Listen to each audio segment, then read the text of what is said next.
John, welcome. Thank you. Thank you. Thank you for the invitation. Yes, absolutely.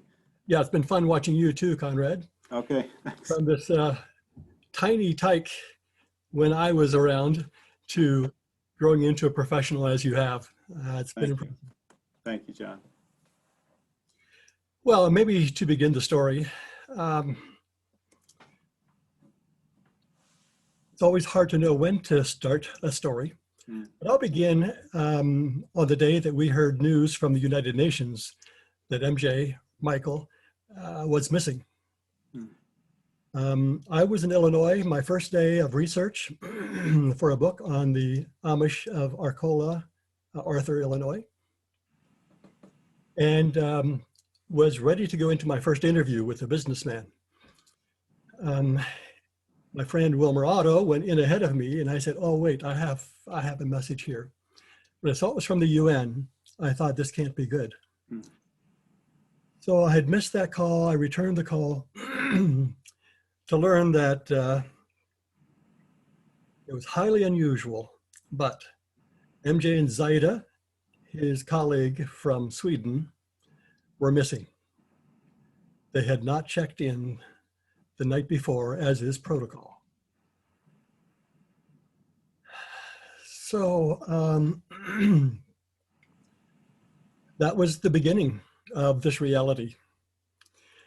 I called Michele, she called the UN, and got updated as I had been.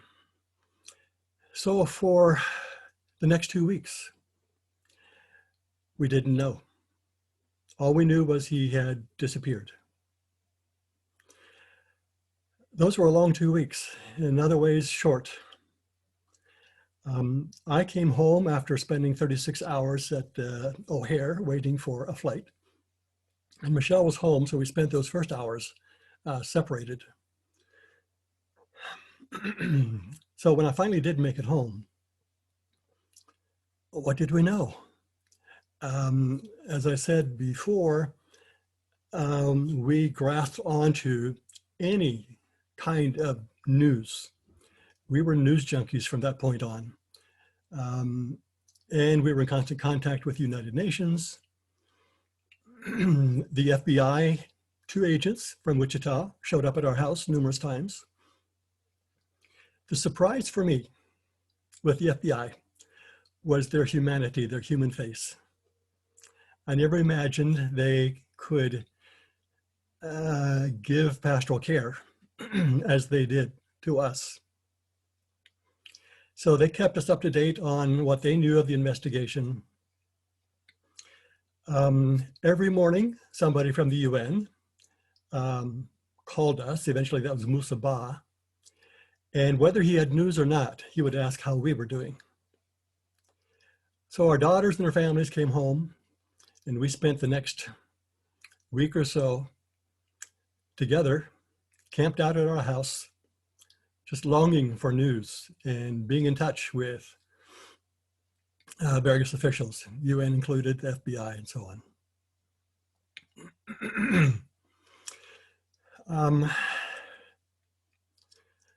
What we didn't know is by the time I got that phone call from the UN, MJ and Zaida were already dead.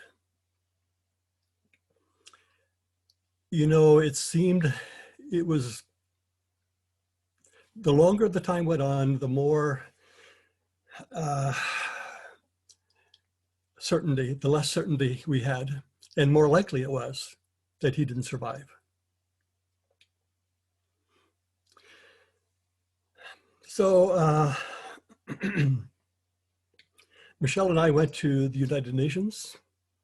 We've been there several times, Michele now 4 times, and experienced again a human face of an institution.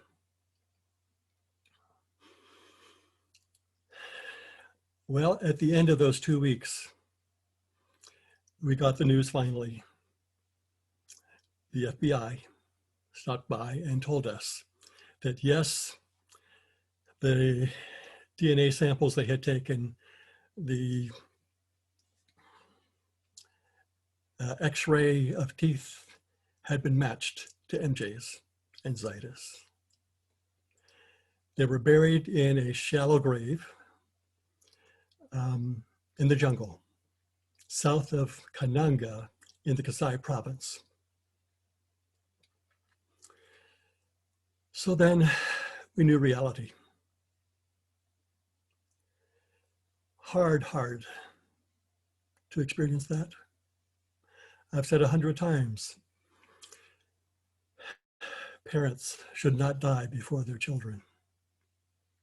Parents should not have to attend the funeral of their children.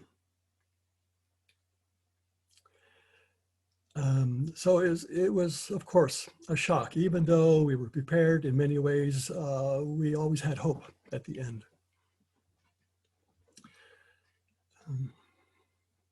So to find ways to express our feelings, my anger didn't surface until the next major event. And that is when Kabila's government released a video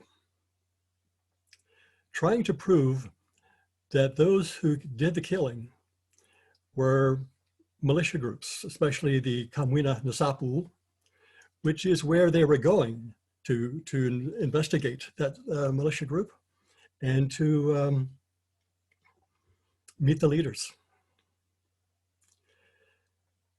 When that was shown, from the point they were walking in the savannah, barefooted, with no backpack, no watches, no nothing,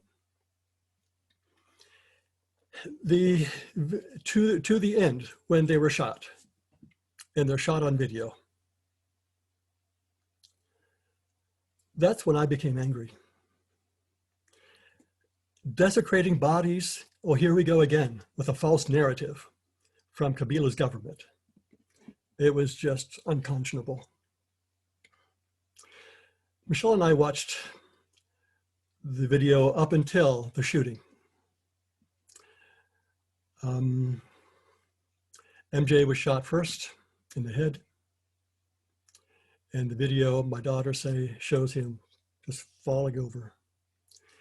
And then Zaida, and by the way, he had been sitting facing Zaida, cross-legged on the dirt, trying to relieve her fright, trying to reassure her.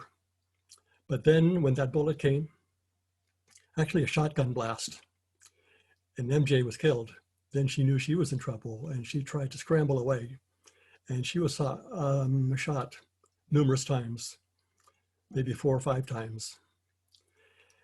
And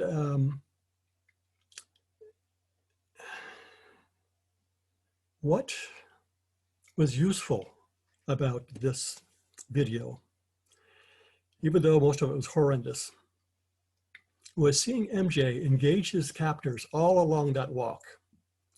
Sometimes asking them questions, sometimes asking them questions of clarification, sometimes saying, look, you said we're going here, now you say we're going here, where are we going? And at one point, he is heard to say, why are you so afraid of us? You have all the weapons. So that was the positive result from that video. But yes, that's when I was angry. That's when my pain was driven deeper to know actually how it happened. He and Zaida were on a mission, and it was to be their last mission before they wrote their report to the Security Council of the United Nations. And MJ was 10 days from coming home. So it was so close to be maddening. So pain driven deeper, yeah. And so we had to deal with this reality as well. So then this video appeared on a conservative talk show, TV station, calling them foolish for risking their lives in that way. They should never have gone there. They didn't know what they were doing. It Well, you can imagine how that felt. Then there was a report from the UN. Any kind of incident, they send in a committee to dig up the facts and report back. But when we met with the head of that group, he made it sound like, well, he essentially blamed the victims. I said, that is the oldest trick in the book. That is a cop-out. Come on, give us some real facts. So that was published in the New York Times and cast a very negative light on it. The whole situation. Michele and I wrote a response to the New York Times, which was published. The only thing they cut out was our critique of the New York Times reporter. I had talked to her several times on the phone. She knew what really went on, but she didn't report it that way. So when I called her in the middle of the night from Sweden, she said, well, what are you upset about? I said, you knew what you reported was wrong. I had given you the facts just a few days before, maybe the day before. Who's paying you? What's your angle? Well, all reports since then have been more positive. When the facts were out, it was known that MJ and Zaida risked their lives, as did the entire team of 6, the group of experts. For the people of Congo, they were trying to find the sources of violence, trying to negotiate an end to violence. And during his MCC years there, before he signed on to the UN, he was known for walking with his colleagues into the forests, having made appointment with the warlord, the militia leader, usually through a pastor. Now, see, they're all Christians. And so MJ got quite a few permissions to do this. And a New York Times reporter, another one who was there, reported that they sat under a banana tree and MJ listened. When he had heard the whole narrative, when he understood what they wanted, he could offer nonviolent alternatives to help them reach their goal. We heard on an NPR interview that his team was responsible for the release of 1,600 militia soldiers. We had no idea. He never bragged about what he was doing. So it became more and more significant or obvious that his work had been significant. We heard from colleagues, friends, people we didn't know from around the world. We had such strong support from our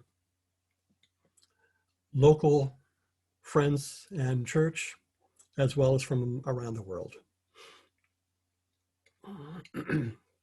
It was a bit unusual in the memorial service. April 15, between Good Friday and Easter, seemed appropriate. We had FBI agents. We had bigwigs from the UN, State Department. We just had an amazing representation. It said something about MJ's influence. I'd like to give you a couple of quotes.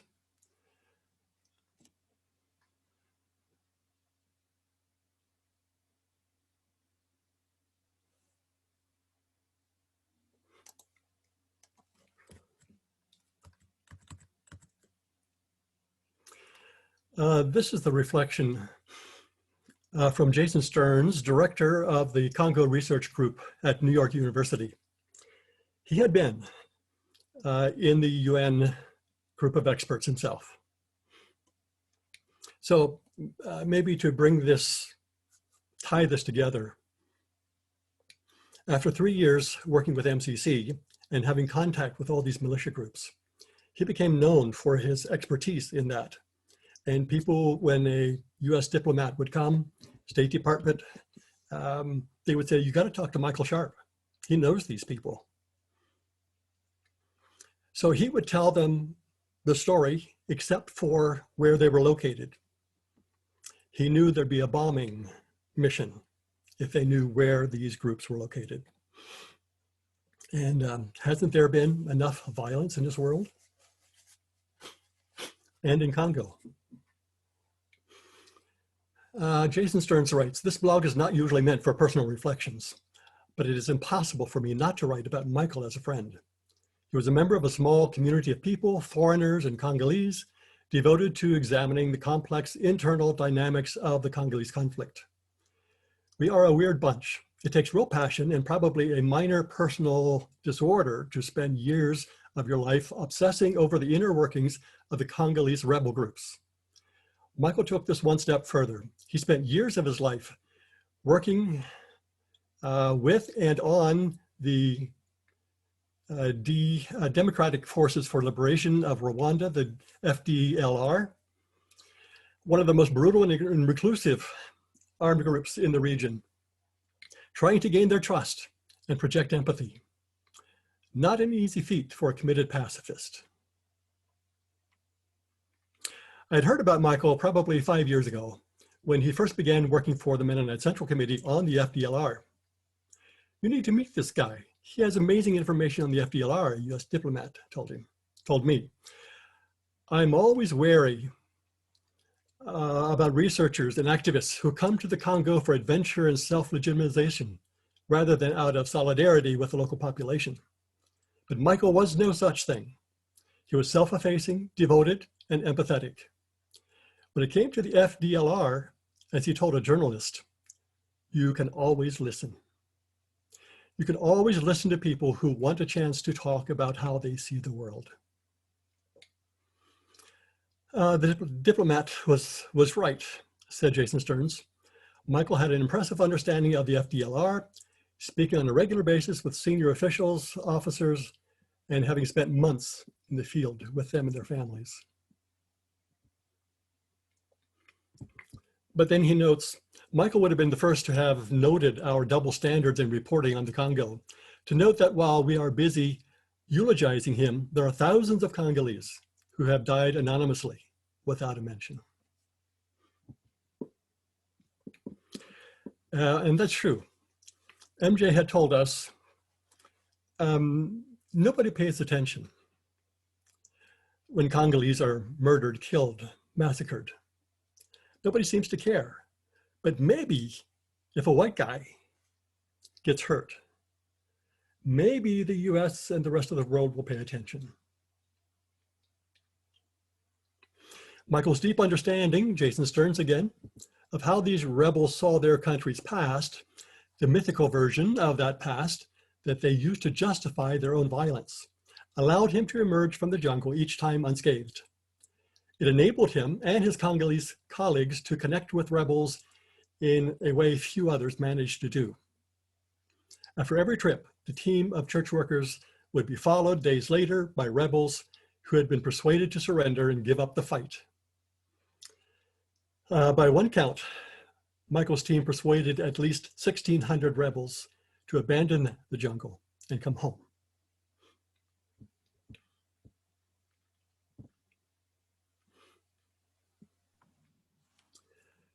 I had the opportunity to meet Michael in January 2015. I was struck not only by his optimism and kindness, but by his determination, increasingly rare today, to engage in dialogue with violent people who perceive the world so differently from how he did. Michael's particular calling was in the Democratic Republic of Congo, persuading rebels to surrender. But he believed this approach, his approach, could be applied to other violent groups, from ISIS to neo-Nazis, that rely on myths to recruit members and sustain themselves.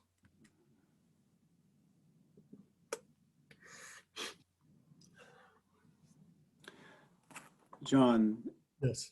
when did you first begin to see these qualities being formed in Michael as a father? And what helped to form them in a world that is so unlike what you've described? Looking back, what was that? I don't know. He grew up in our family. He attended Waterford Mennonite Church. He was active in the youth group. And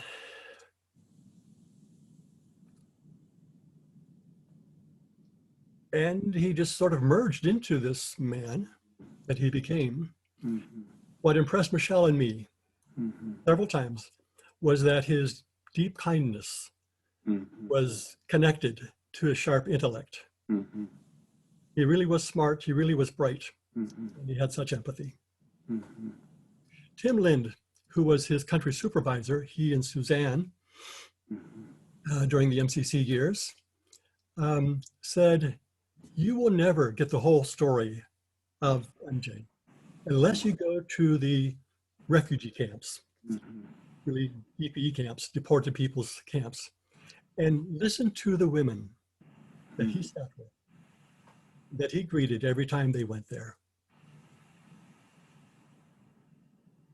Tim also said, after that, we could find women like these hoeing their fields with tears because of MJ's loss.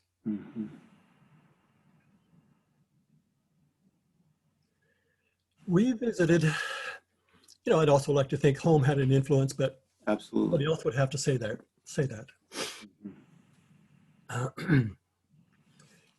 We, later in April, had a meeting with the new president of Congo, President Tshisekedi. And when it was known that he was going, colleagues in DRC suggested we try to meet with him. So we did through our contact in Washington, D.C., State Department, and she set up a meeting. And so the day came, we figured he might not show up, but we were taken into this room where he was sitting with his staff in a small circle. And I figured our first job was to tell him about MJ and the sacrifice for his people. He started out telling us the story. Wow. At the end, he thanked us. And he was also surprised that we didn't ask for retaliation. He said, "This changes everything. Congo is being changed and will be changed because of the sacrifice of Michael and Zaida." He said, "In Congo, everybody knows the story, and the story will not die." And that seems to be true. We keep getting invitations to speak, sculptures, pieces of art made in his memory, in Zaida's memory. So the ripples have been just kind of amazing, including a professor whom I met on a tour to Poland that I was leading. He teaches at a New York university, Catholic university. So she has a class on world views, events, peacemaking, and justice. And she has written MJ into her curriculum. Every year, she tells that story, and they wrestle with what is justice. I asked my students that later that spring. I told them the story, and I said, "Your assignment for Friday is to tell me what is justice in this case."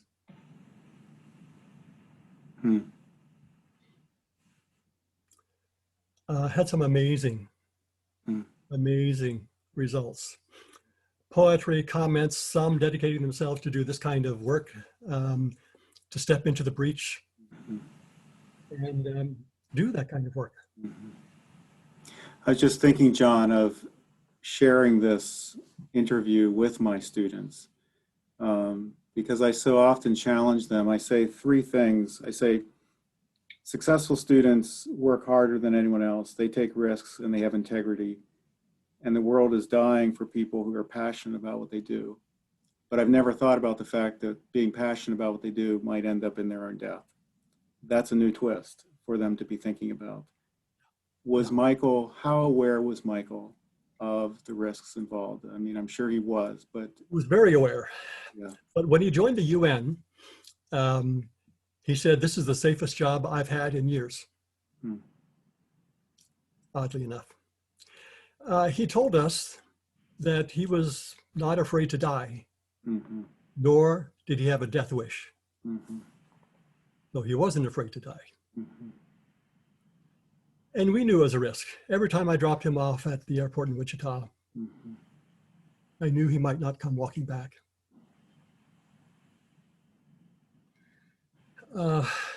Part of the interest in nonviolence and in the message of the gospel of peace.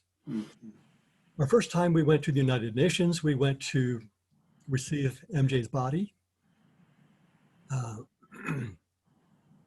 The UN staff asked if they could meet with us. An FBI agent, a State Department person asked if they could meet with us. So finally there were 11 of us around this large table. They kept asking questions. They kept asking questions. They wanted to know what I meant by shalom justice. They said, this is remarkable. We don't talk about our faith here usually, but here we are, deep into it. And I said, shalom justice, as we define it at Eston College, is giving people what they need, not what they deserve. Who else deserves the privileges we have had? So the invitation to speak, the opportunities to speak have been gratifying. And I've done it a lot until 2020, when I haven't traveled at all, to give witness to MJ's testimony, to give witness to the mission of peacemaking and justice, and why it's important, why it is an essential part of our faith. I keep thinking, John, the last year in particular, that it has only gotten easier for us who follow Christ to give witness to who he is, because there's so much violence, there's so much unkindness, there's so much abuse, that if we really walk the Jesus walk, it's pretty evident in the world we're living in. That's true.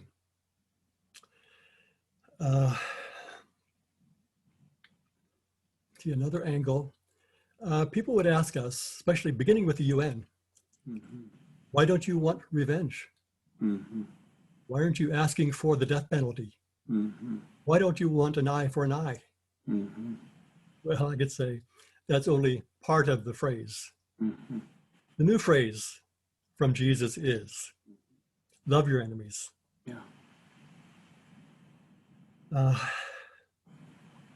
So it's been a privilege for me to carry on in some small form his work, his concerns, his passions. John, first of all, we are honored, and this is sacred ground. Thank you for sharing it with us. I have one more question, and I if you don't want to answer it, that's fine. But as a father, how has this settled into your soul these 4 years later, as you think about the rest of your life, knowing that this has happened? How do you carry this? How do you walk with this? Every day. The hole is still there. That hole will never be filled. Family occasions, he's not there, and he was often the life of the party. He had so much potential. UN personnel who had not worked directly with him said, he did all this in 34 years? It's incredible. They couldn't believe what all he had packed in. But I say, imagine the next 34 years. These are the people who shouldn't be killed off, carried away. Another note on forgiveness. I say it was easy to come to that conclusion because I was born into a tradition of Mhm. nearly 500 years of peace. Mhm. I've been taught by the Amish Mhm. in Lancaster. I've Mhm. been taught by the members of the African Episcopal Church in Charlottesville. Mhm. They forgave. Mhm. And do I take as literally as the Amish do when we Mhm. say, forgive us our debts as we forgive those who sin against us? Yeah. Don't we mean it? And if we don't, does that Mhm. mean Jesus won't forgive us? Mhm. So I've had many teachers, Mhm. but the pain goes on. Yeah. John, thank you. It means a lot that you are willing to share and be so vulnerable and transparent with MJ's story. What a tribute to him, to you, to our faith. Thank you. And may the peace of God bless you and Michelle with all the grace that you need in the days ahead. Thank you. Thank you very much. And thanks for this privilege. Yeah, blessings to you. And for those of you in the audience, thank you for joining us today. You can find this YouTube at my channel, Conrad Knegi. On Thursday, we'll be live at 3:45 with Bishop Francis Komodo from the Brethren in Christ Church, Bishop of the BIC in Malawi. Thank you again, John, for joining us, and blessings to you and Michelle. Nice to see some people on the screen that I know. Yes, you know. Yes. Okay. Thanks, Conrad. Thank you. Bye-bye.